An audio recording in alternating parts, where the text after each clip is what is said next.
Shalom Bapak Ibu, saudara-saudara sekalian. Tuhan masih memberi kesempatan kepada kita, nafas dan kehidupan untuk kita terus-menerus boleh belajar kebenaran firman Tuhan. Karena firman Tuhan itu adalah pelita bagi kaki kita dan terang bagi jalan kita. Firman Tuhan merupakan pedoman dan penuntun supaya kita tidak berjalan menyimpang dari kebenaran firman Tuhan. Kita akan buka terlebih dahulu acara menerima hari ini dengan doa. Terima kasih Tuhan kalau kami mau belajar kembali renungan firman Tuhan singkat yang berbicara tentang menara doa Tuhan. Supaya kami sungguh-sungguh boleh mengenal apakah menara doa itu. Supaya kami paling tidak sudah lebih memperdalam wawasan kami mengenai menara doa.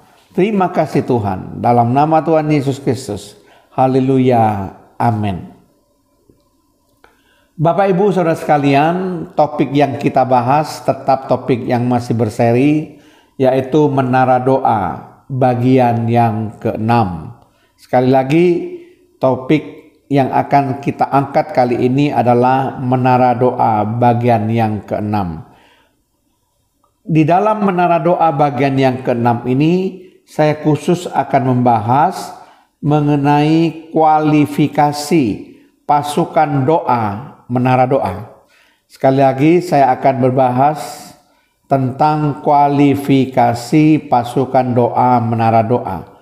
Nah, ada 6 kualifikasi pasukan doa menara doa. Yang pertama, penuh Roh Kudus dan peka terhadap suara Roh Kudus.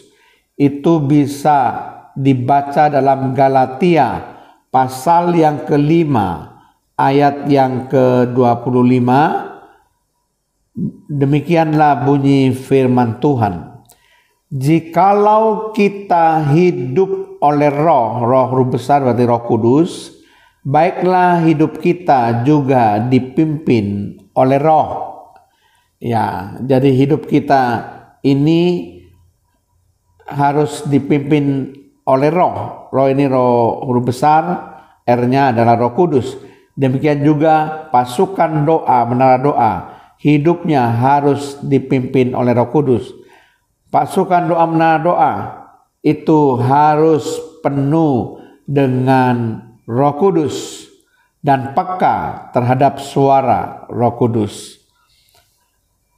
Kualifikasi yang kedua dari pasukan doa menara doa, memiliki mental sebagai prajurit Kristus.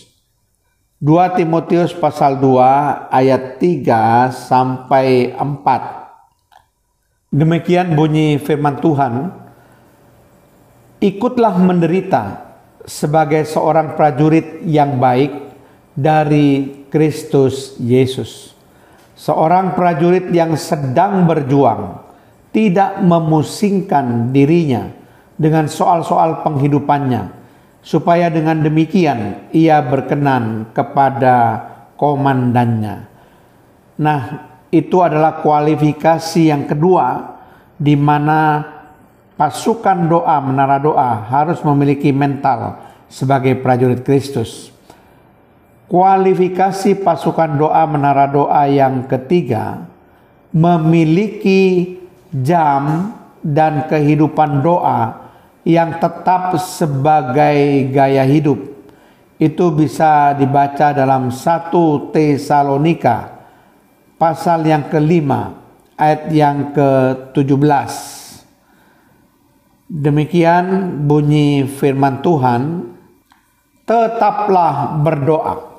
Jadi kata tetaplah berdoa berarti ini berdoa merupakan gaya hidup yang terus menerus dilakukan. Ya, pasukan doa menara doa harus memiliki jam dan kehidupan doa yang tetap sebagai gaya hidup. Berdoa merupakan suatu kegemaran dan kesukaan, bukan merupakan suatu beban. Berdoa dengan tidak berkeputusan, sebagaimana ditulis Dalam Efesus 6 ayat 18 dikatakan demikian. Dalam segala doa dan permohonan, berdoalah setiap waktu di dalam roh, ini roh besar Roh Kudus, dan berjaga-jagalah di dalam doamu itu dengan permohonan yang tak putus-putusnya untuk segala orang kudus. Nah, Bapak Ibu saudara sekalian, berdoa yang tidak berkeputusan, tidak putus-putusnya, itu merupakan sesuatu yang harus dilakukan oleh pasukan doa Menara Doa.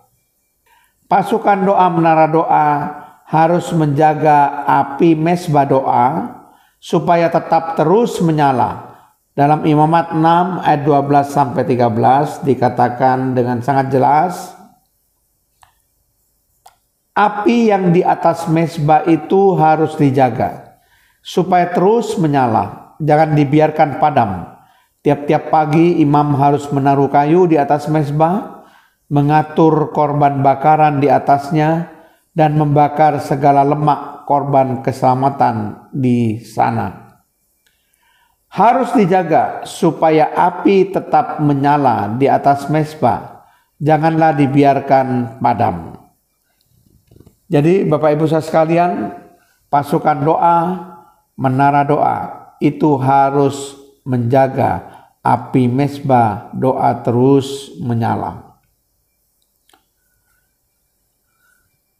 Kemudian kita akan melihat kualifikasi pasukan doa Menara Doa yang keempat, menjadikan dirinya sebagai rumah doa. Bisa dibaca dalam Yesaya 56 ayat yang ke-7 berbunyi demikian. Mereka akan kubawa ke gunungku yang kudus dan akan kuberi kesukaan di rumah doaku. Aku akan berkenan kepada korban-korban bakaran dan korban-korban sembelihan mereka yang dipersembahkan di atas mezbahku, sebab rumahku akan disebut rumah doa bagi segala bangsa.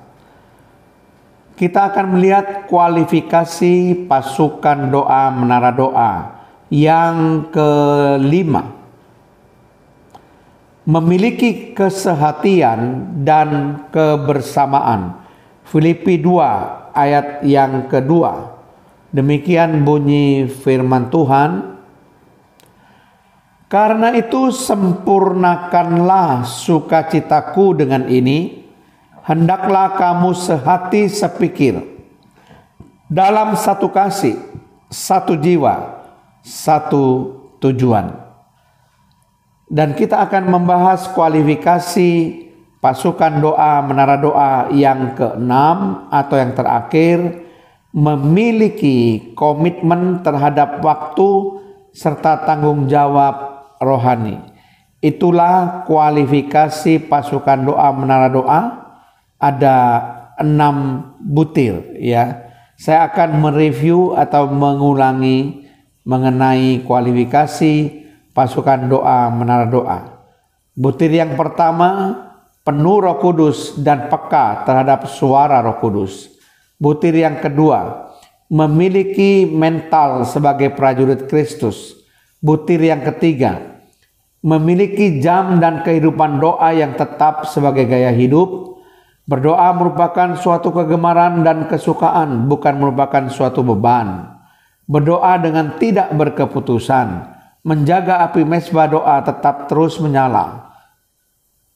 Nah, kita akan melihat butir yang keempat, menjadikan dirinya sebagai rumah doa. Butir yang kelima, memiliki kesehatian dan kebersamaan. Butir yang keenam, memiliki komitmen terhadap waktu serta tanggung jawab rohani. Amin. Mari kita berdoa. Terima kasih Tuhan kalau kami sudah membahas mengenai Menara Doa bagian yang keenam ini, di mana kami khusus membahas mengenai kualifikasi pasukan doa Menara Doa. Kiranya ini akan tetap memperkaya rohani kami, dengan makin kami belajar firman Tuhan, makin kaya kerohanian kami. Terpujilah nama-Mu Tuhan, Di dalam nama Tuhan Yesus Kristus. Haleluya. Amin.